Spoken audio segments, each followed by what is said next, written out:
जय हिंद। मेरे YouTube channel Bihari Balaji class में आप सभी का स्वागत है। चलिए आज की टॉपिक जो देखेंगे वो पटना कलम से है, क्योंकि आप बीपीएससी में देखे हैं, इसका क्वेश्चन पूछा गया है।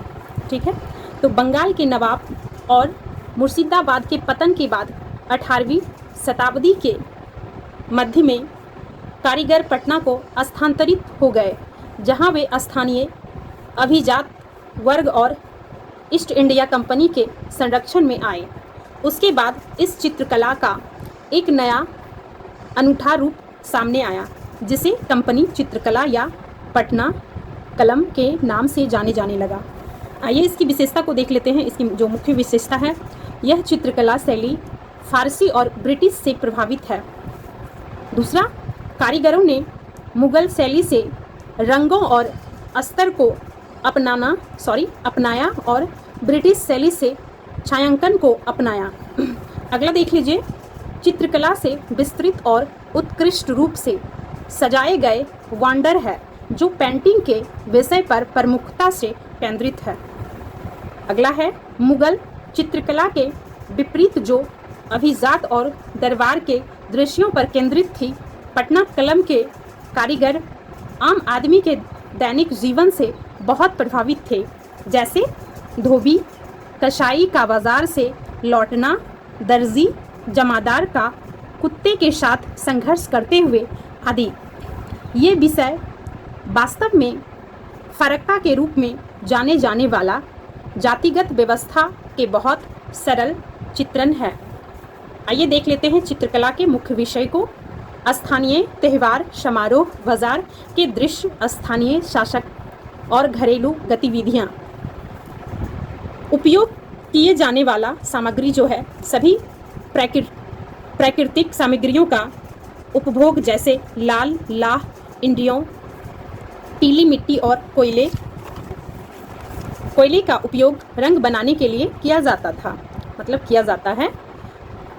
शुरुआती दिनों के कागज़ का उपयोग किया गया था, लेकिन कुछ समय बाद बांस आधारित कागज़ उपयोग किया जाने लगा।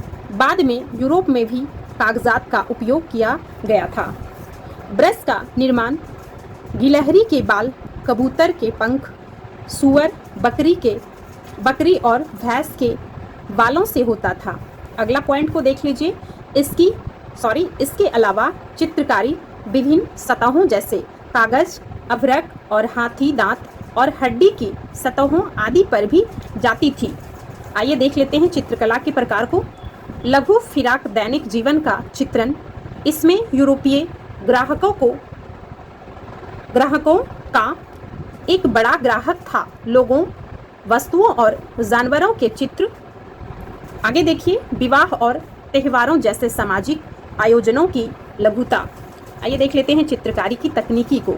चित्रकारों ने चित्रित करने के लिए पेंसिल के बिना ब्रश का उपयोग करते थे, जिसे कजली स्याही के रूप में जाना जाता है।